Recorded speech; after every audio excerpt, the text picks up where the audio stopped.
The Combes were an ordinary family, responsible for a herd of dairy cows living on a coastal clifftop farm in southwest Wales. They, Father Billy, Mother Pauline and their 5 children, prided themselves on having the down-to-earth basic values of farming folk.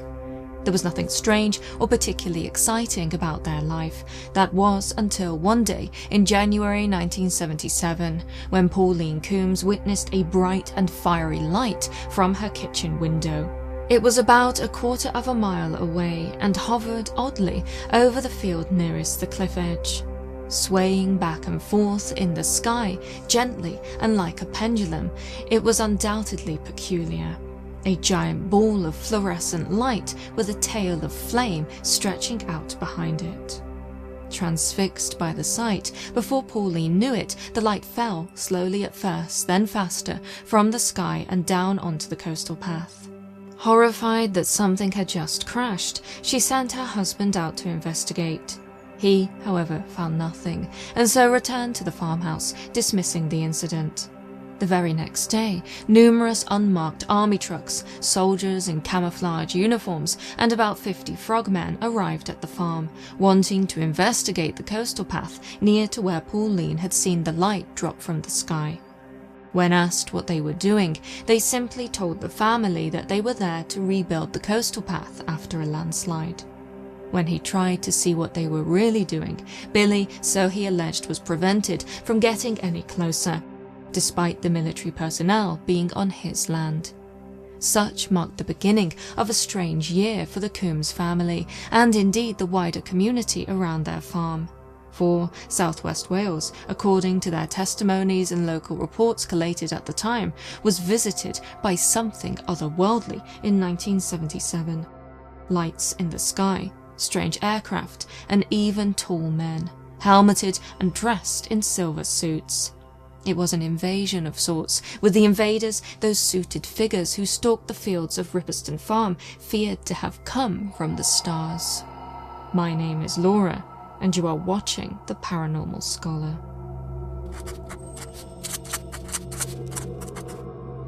The details of the Ripperston Farm case of alleged extraterrestrial interaction are, in short, phenomenal. It is rare to encounter a story that was not merely well documented at the time, with the testimonies of the family being recorded by multiple researchers, but is also supported by wider testimonies from the area. After all, there are scores of reports of unidentified flying objects, as well as descriptions of tall, spacesuit-wearing humanoids, dating from the time not only within the area of West Wales, but right across the United Kingdom, with the reputable journal The Flying Saucer Review even going so far as to describe 1977 as the year of the Great United Kingdom Wave. So captivated by this case was I during my research that I actually made the journey to Pembrokeshire, specifically the coastal path of St. Bride's Bay, close to where Pauline and her family, as well as many others, are said to have witnessed both unexplained craft and figures. And so, if you would like to see some of what I got up to there, I invite you to click through to my recently launched second channel, Laura Roughton, after this to watch that video. Before then, however, let us examine the details of this tremendous series of events. After Pauline's sighting of the giant ball of fluorescent light which fell from the sky on the 14th of January, the Combes family did all that they could to dismiss the incident. As ever, there was work to be done on the farm, meaning there was no place for strangeness or silliness. Even so, the appearance of a vast number of military personnel on the coastal path of St. Bride's the next day was unsettling, and, in the words of the down-to-earth dairyman Billy, damn strange. What is more, over the next few weeks, further strangeness is said to have haunted the family. In particular, the household supposedly suffered many electrical problems. Fuses in farm machinery, including milking machines, repeatedly blew. Dozens of light bulbs exploded, sometimes immediately after they were put in. And impressively, 2 television sets overloaded in the space of 2 weeks, resulting in all their wiring being burned out. 5 different repairmen were called to the farm, but the cause was a mystery, with the TVs being unable to be fixed. Consequently, the Coombs family got into somewhat of a habit of having repairmen and electricians come to Ripperston Farm so as to attempt to fix their appliances and confirm that their electrical wiring was safe. According to The Uninvited, a book first published by Clive Harold Stutter in 1979 after interviewing the family so as to preserve their experiences, none of the tradespeople called to the farm were able to offer any sort of insight into why the malfunctions were happening. The possibility of rewiring the whole house was floated about, but more, it seems, in an act of desperation than anything that would have actually resolved the issues. For indeed, whilst more televisions continued to overload, the family's car, most certainly not wired into the rest of the house, also suffered electrical problems. Only a few weeks after the initial incident, Pauline was driving, along with 3 of her children, close to Littlehaven, on the final 3-mile stretch of gloomy country lane that would take them home to Ripperston Farm. It was night, and it was against the black of the sky that a 10-year-old Kieran, one of the Coombs' sons, saw a peculiar light speed out of the darkness. The light was supposedly a fiery orange globe about the size of a football, around 100 yards away and no more than 12 feet off the road. Moving quickly, it looked to be travelling towards them as if it were about to collide with the car. Terrified, with her children, Kieran and his 8-year-old twin sisters Leanne and Joanne screaming in the passenger seats, Pauline put her foot down so as to accelerate under the seemingly falling object. And yet it never hit them. The ball of light, so is described in The Uninvited, sped over them, shortly dazzling her and lighting the car up as it did. Watching through the back window of the car, Kieran then saw it stop and bizarrely changed direction so as to follow the vehicle. Hedge-hopping alongside the car for more than a mile, Pauline was able to see it out of the driver's side window, with it maintaining both speed and direction with the car. It was said to have been like a gleaming orange football, dazzling bright with a white torch-like beam of light shining down from underneath it. As the by now horrified family approached the farm, the car's headlights are said to have started to dullen and ultimately fail, followed by the engine itself cutting out. When this happened, the orange light moved over the top of the car, illuminating the entire vehicle.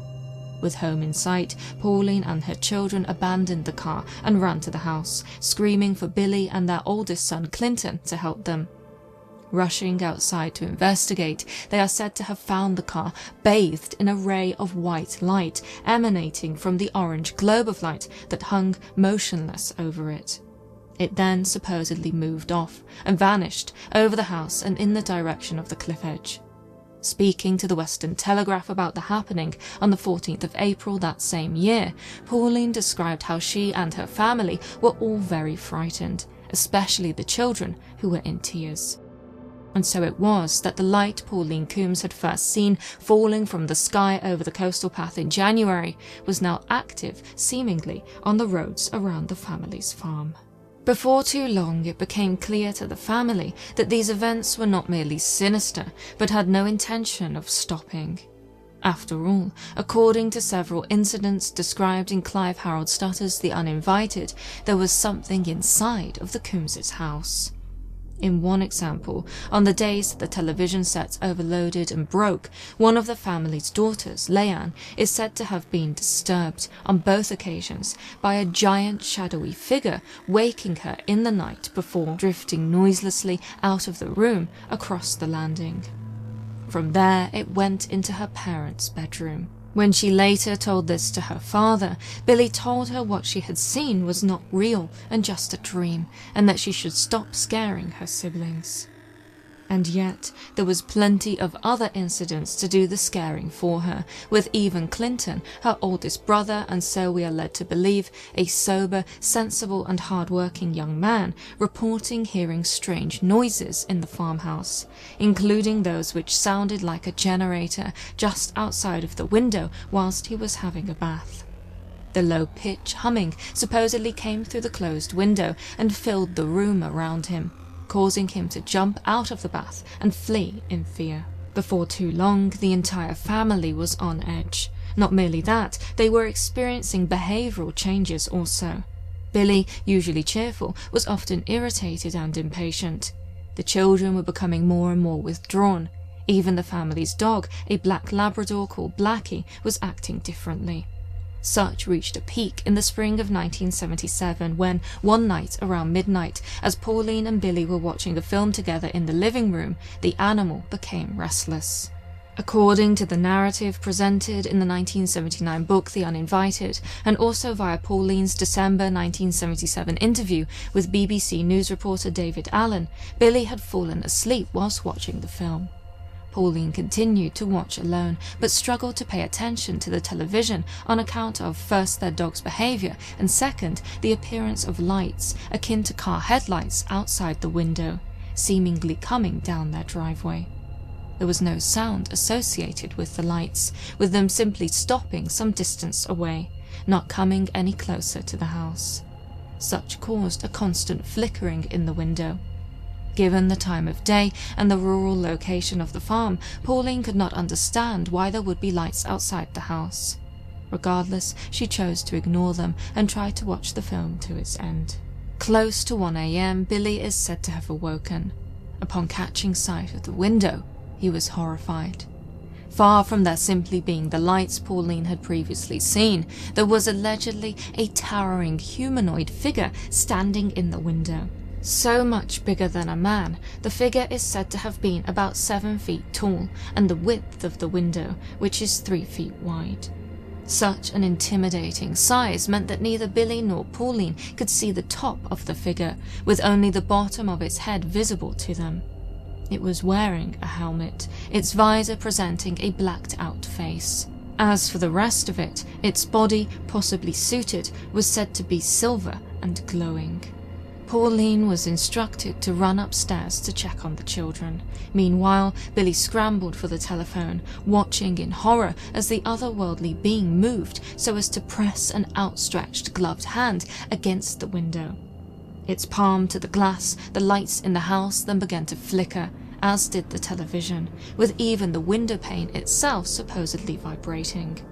All the while, the family's dog is said to have crouched in the corner, howling in absolute instinctual terror, teeth bared.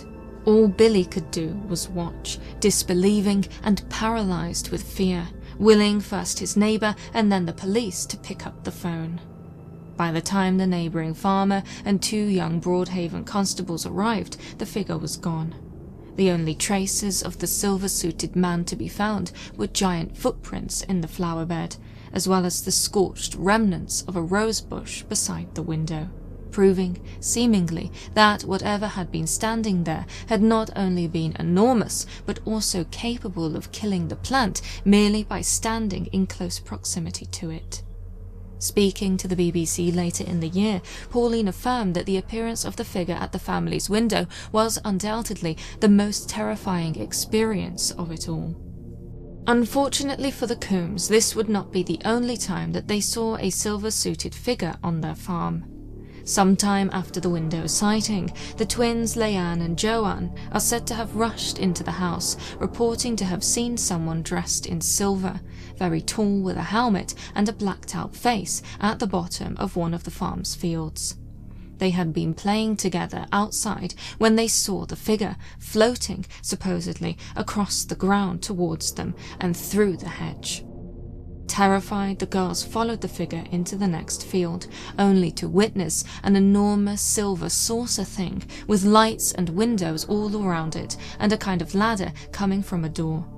It is implied that the helmet-wearing humanoid left via this ship, which the Coombs twins observed rising from the ground before joining a bigger saucer in the sky. Together, the 2 unidentified ships are said to have flown away very fast, and without any noise, across the field and towards the cliff edge. Allegedly, despite being said to have floated, yet more giant footsteps were discovered, observed by Pauline and others, with there being 2 normal human paces between each oversized print. A scorched circle of grass, at least 50 feet in diameter, was also discovered where the ship was claimed to have stood. Later that same day, Pauline apparently saw the figure again from a window in the house. Described in the Uninvited, it is said to have lurked just beyond the illuminated part of the lawn, in the dark of the driveway. Again, tall, silver, luminous, it was unmistakable as the same figure as the others which had been seen around the farm. Glowing eerily in the dark, Pauline claimed that it floated slowly up the drive and past the house, with its arms rigidly at its sides. She watched it for a brief moment, after which it disappeared into the dark. Eerily the next morning, Pauline is said to have woken to find her arm inflamed, swollen and irritated and difficult to move. Not only that, she had woken late, something highly uncharacteristic for the young farmer's wife, being overwhelmed by feelings of fatigue. When her family saw her injury, her daughter Leanne spoke of how she had supposedly once again seen something strange wandering the farmhouse at night. Similar to the giant shadowy figure which had disturbed her at the start of the year, she claimed to have seen a silver hand drift through the door and into her mother's bedroom. Her father, Billy, had been tending to a heifer that night, and so little Leanne had been sleeping in bed with her mother. The disembodied silver hand reportedly drifted over to Pauline and touched her arm. Such was, so the girl claimed, the cause of her mother's injury. It is said that it took 3 weeks for Pauline's arm to heal. Without a doubt, these claims are sensational. The frequent appearance of humanoids is one thing, their ability to enter the Coombs family home and cause injury to them is another. And yet they, the Coombs, were not the only people in the area to report encounters with such entities. Incredibly, and most certainly chillingly, reports from the time in publications including Flying Saucer Review proved that they were not alone in their claims. For example, in an edition published in June 1977, the journal details how, on the 17th of March, on the northeast side of St. Bride's Bay, a 17-year-old Stephen Taylor saw a tall male figure standing by a farm gate. The figure was, so the young man reported, wearing a sort of semi-transparent suit. Upon being spotted, the strange humanoid is then said to have approached Taylor, thoroughly terrifying him and causing him to flee home. Earlier that same night, Taylor had supposedly seen a strange light in the sky, a pear-drop shape of glowing orange, somewhat reminiscent of that which Pauline spotted earlier that year in January. Then, again, this time in an edition published in August, there was a highly detailed interview with Rosa Grenville, the owner of the Haven Fort Hotel, who claimed to have observed 2 long-legged figures standing beside a UFO in the field beside her home. It was around 2 in the morning on the 19th of April 1977, and the figures were said to have been 6.5 or 7 foot tall and dressed head to toe in a sort of white plasticated suit.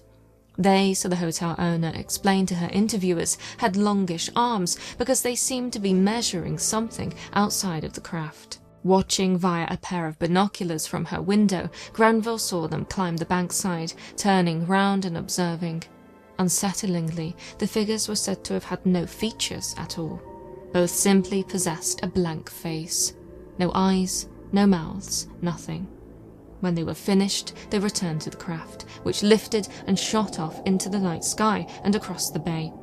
It is unclear for how long the hotel owner observed the strange scene. However, one intriguing and undoubtedly unsettling detail is that both her bedside radio, plugged into the mains power, and her mechanical bedside clock stopped running on the night of the encounter. The time at which they stopped was 3:30 a.m. Even one of Pauline Coombs' young family members, her 11-year-old nephew Mark Marston, is said to have seen a silver-suited, helmet-wearing figure who drifted through a closed farm gate. The boy was left terrified and was most certainly, according to his parents, not one to make up stories. He had, after all, screamed and cried all the way home. And so, adults and children alike seem to have witnessed odd humanoids, with perhaps the most famous of the related sightings being those which came from the nearby Broadhaven school. Early on in the year, on Friday the 4th of February, some 15 schoolchildren are said to have observed not merely a UFO, which supposedly landed near their school, but also at least one man come from it wearing a silver suit and being generally very scary. According to a 9-year-old Jeremy Passmore, we felt very scared. One of his friends, another 9-year-old called David George, wanted someone to go to the toilet with him afterwards out of fear. With another boy again, Tudor Owen Lloyd-Jones, aged 10, nearly crying because he was so scared that he was going to be disintegrated. Another child again is claimed to have been so fear-gripped that he injured his leg after he fell whilst running away. One would think that the boys had truly seen something strange in order to warrant such a hysterical response. Thus, it is clear that the Coombs family were not the only ones within the St. Bride's Bay area to experience the strange and quite possibly otherworldly that year. Indeed, a rich tapestry of related testimonies are easily uncovered when one knows where to look, with it being quite impossible to document all that happened in 1977 within a single video. Even when focusing on the Coombs themselves, it is difficult to surmise just how much the family experienced over the course of the year. For, by December and the ultimate conclusion of the phenomena, they had endured all manner of electrical anomalies at the farm. Several encounters, both distant and close, with strange, seemingly extraterrestrial, silver-suited figures, abundant sightings of ships and lights in the sky, large circular scorch marks in their fields, bumps and bangs throughout the house, and inexplicable behavioural changes within the family. It is even claimed that the Coombs were forced to put their dog to sleep after he was driven insane by what he had seen at the window of the house. His behaviour, so the author of The Uninvited relayed, became progressively more erratic and unpredictable after the shocking nighttime incident, with him running in circles, snarling and howling each night, looking to where the figure had been. The animal was, so we are told, destroyed by the otherworldly sighting. And Blackie was not the only animal on the farm to be affected.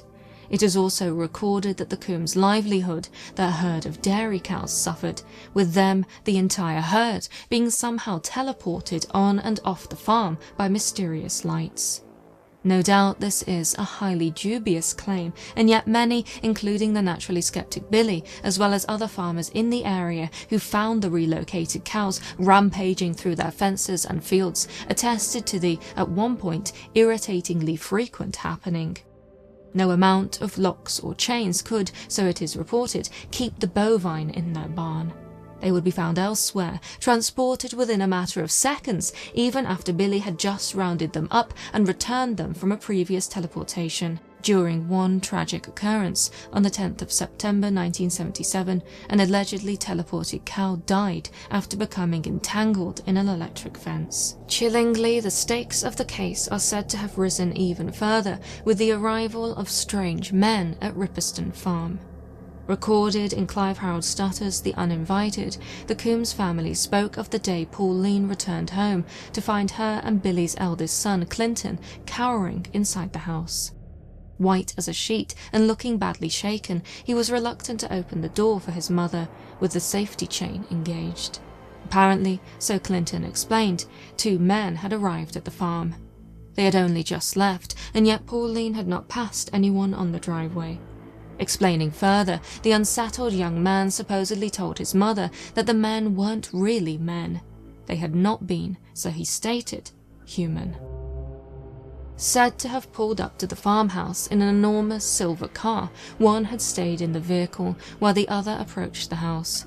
Clinton had been able to see both, and they were eerily identical.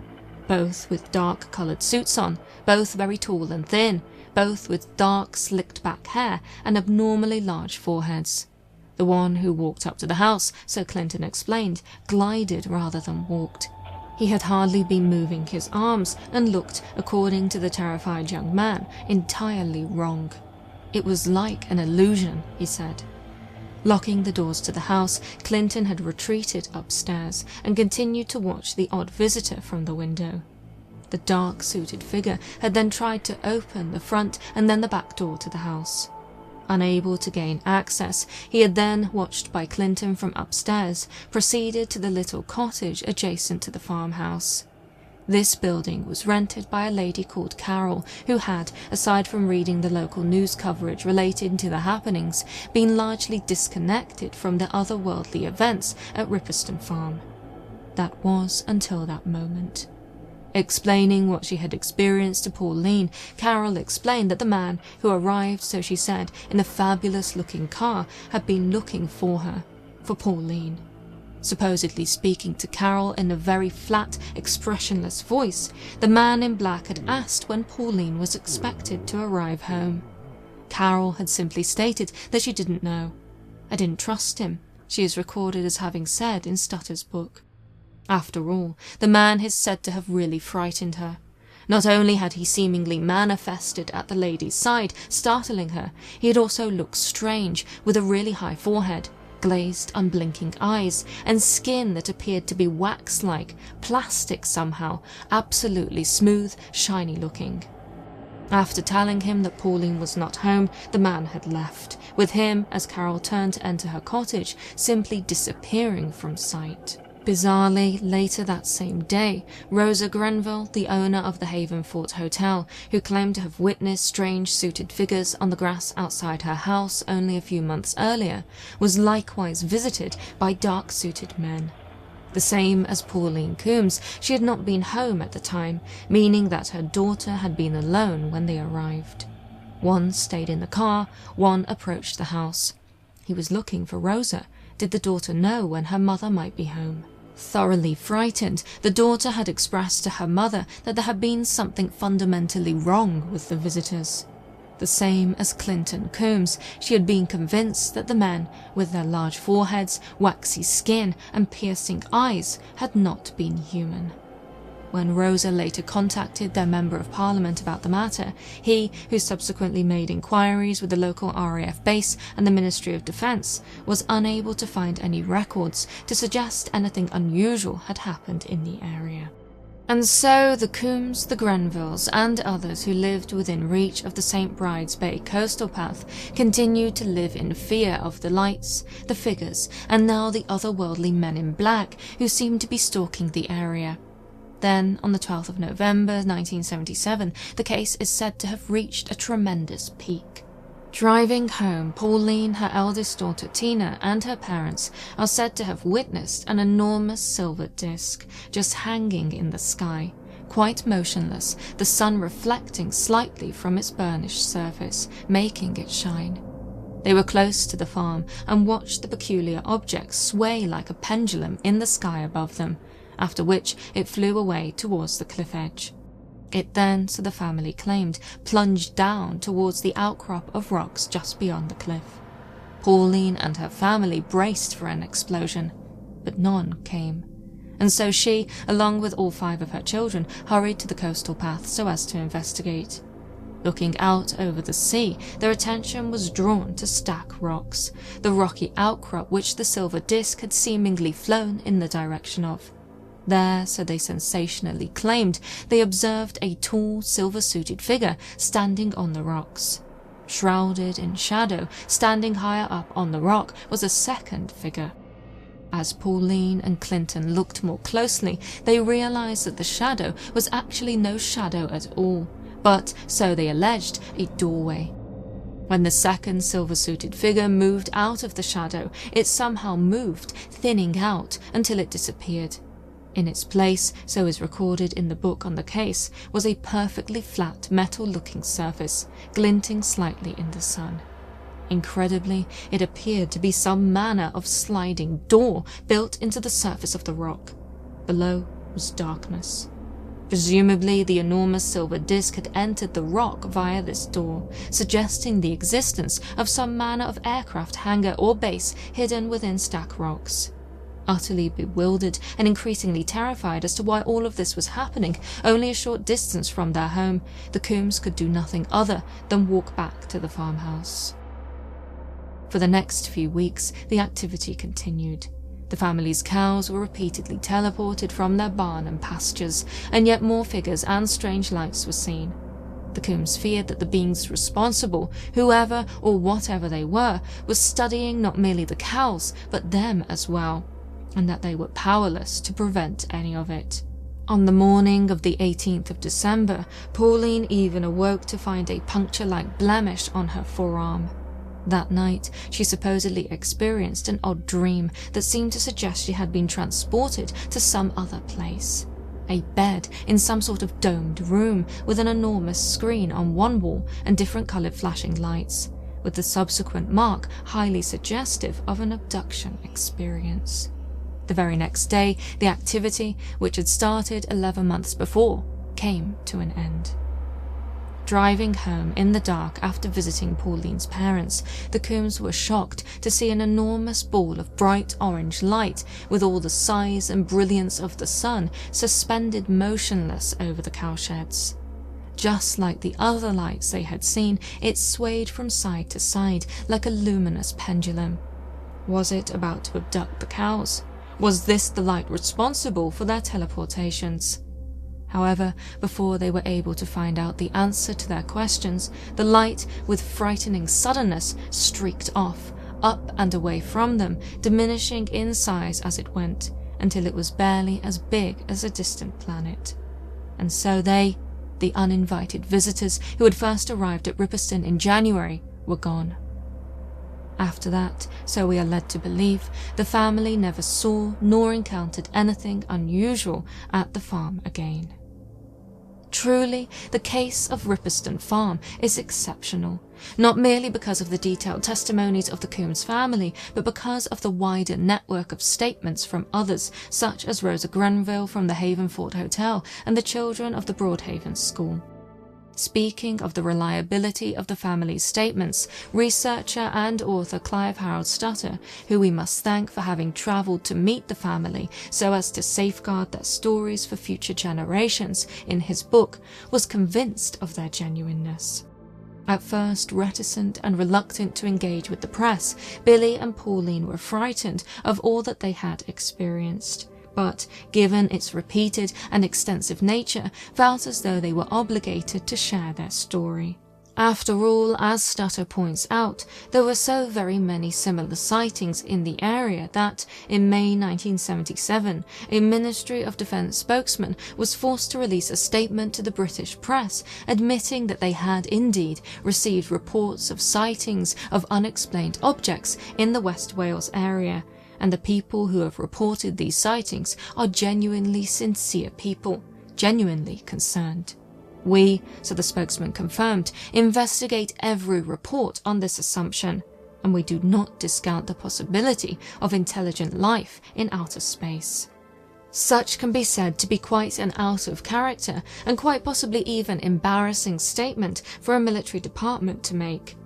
They knew there were sightings and, as far as they were willing to admit, they were not responsible for them and were, presumably, powerless against them. And certainly, from what we are led to believe via the Coombs' testimonies, the military was very much interested in what was going on in and around the St. Bride's Bay area, with Billy Coombs even stating that he had been ushered off his own land by army personnel and naval frogmen after Pauline saw the light fall from the sky and onto the coastal path in January. They had arrived the very next day and wanted first dibs, so it seemed, on whatever had fallen from the sky. And yet, pursuing this lead, Clive Harold Stutter was unable to uncover anything of significance, with the Undersecretary for the MOD writing to say that they had no record of any unusual activity in the area. This was in spite of the claim made by one of the Coombs' neighbours that, after her sighting, an officer from the nearby now-defunct Brawdy RAF base had not merely interviewed her, but also asked to keep their conversations secret. And so the possibility of military involvement, either in researching the unidentified objects or being responsible for them directly, must be considered. After all, according to Rosa Grenville of the Havenford Hotel, when she saw the oval object and suited figures on the grass outside her home early one April morning, they were close to, so it is described in a Flying Saucer Review article, an unusual concrete structure belonging to the Ministry of Defence, whose purpose we are still investigating through parliamentary channels. It is unclear if the journal's researchers were able to ascertain this information, but it is interesting to note nonetheless. Undoubtedly, there was a strong military presence in the area at the time of the sightings and encounters. In the opening chapter of The Uninvited, we are regaled with a long list of military installations, including a tank range, a submarine tracking station, and a missile range within a 20-mile radius of Ripperston Farm. And yet, we are equally assured that Pauline Coombs, not to mention others within the area, were quite used to seeing every conceivable sort of light in the sky, everything from flares to fighter jets and missiles, but never anything like this. She would not, she was certain, be so easily confused. Unless, of course, the things that she and other witnesses had seen in the sky was some manner of new and secretive military project, which would, naturally, explain the MOD's reluctance to admit the existence of any records. In this way, the subsequent drama surrounding accusations of trickery can be said to become all the more intriguing.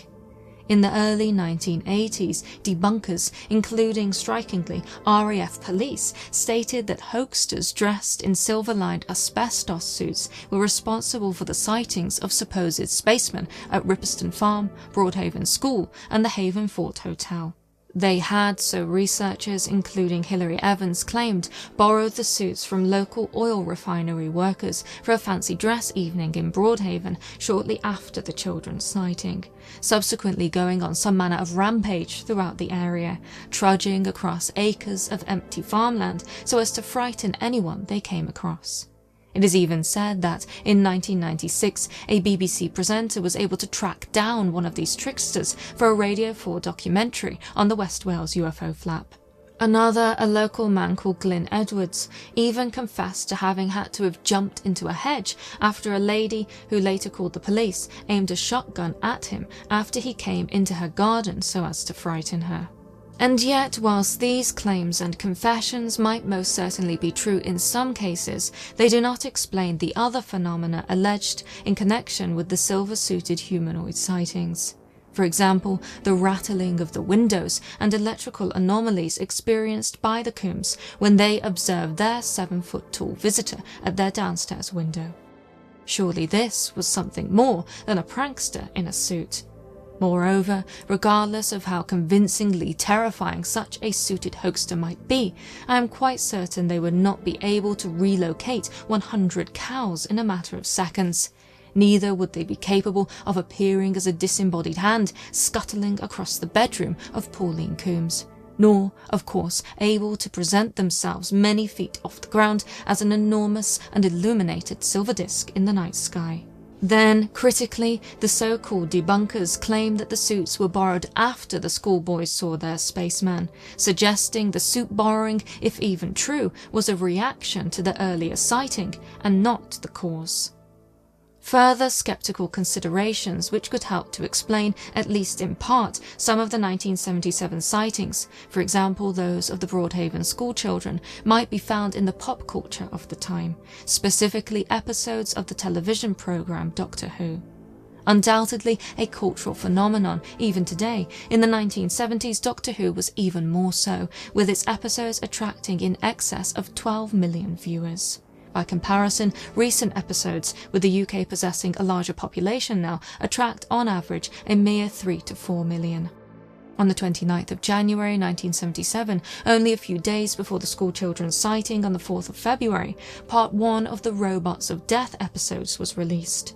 Might it be that the children, who were aged between 9 and 11, were left terrified, as was common, by this Doctor Who episode, leading them to think that they saw, either as a misidentification of something else or as part of a game of make-believe, a silver-suited robot man in the field outside their school? It is worth considering. And yet again, all of this, as convincing as it might sound to the skeptically minded on its own, does little to explain the wider phenomena reported throughout the year. And such simple explanations can be said to look less and less convincing the more one considers the wider phenomena.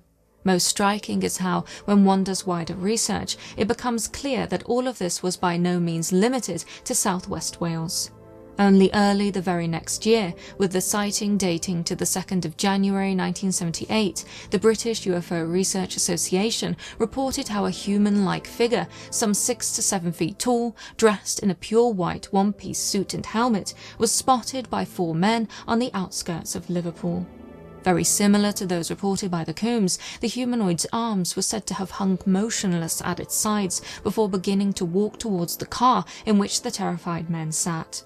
After fleeing in fear, the police were involved, with them confirming that none of the witnesses were intoxicated and that no trace of the odd humanoid could be found. Given that Rainford, where the figure was sighted, is some 200 miles from St. Bride's, it is highly unlikely that Glyn Edwards and his suit-borrowing buddies were responsible for this sighting. And then, of course, there is the infamous case of All Colours Sam, the bizarre Sandown clown, again suited and helmeted, said to have been encountered by 2 children on the Isle of Wight in 1973. Looking further into the future, one can even draw similarities between what the Coombs family claimed to have experienced at their farm with that which the Andrews family experienced at theirs in the 1980s, when they were stalked by lights and figures which they ominously referred to as the Watchers. Of course, none of this is to say that what the Coombs, or indeed anyone else, saw was extraterrestrial in nature. There is not enough evidence to get anywhere close to saying that. Rather, these points are made to showcase how simple explanations, here the accusation of asbestos suit trickery, are equally limited in terms of dismissing what are undoubtedly complex and unusual happenings. It should also be clear that all these similar testimonies being one big coincidence, the blank check so favoured by obstinately close-minded disbelievers and material fundamentalists, just doesn't work in this case. There is simply too much even to be covered and considered in this video. Something unusual, whatever it may have been, happened in the area around St. Bride's Bay in 1977. And so I shall end by inviting you to reflect upon it for yourselves and to draw your own conclusions as to what the Coombs and the Grenvilles and the school children of Broadhaven School and all the others combined saw, encountered and experienced in 1977. Thank you so much for watching. I truly hope you enjoyed this video. If you did and would like to learn more about this complex and fascinating case, I recently visited Pembrokeshire's St. Bride's Bay for myself with my on-the-ground exploration, either available for you to watch now on my second channel, Laura Roughton, or about to premiere very soon. I hope to see you there. And, of course, here for the next one. Thank you again. Until next time.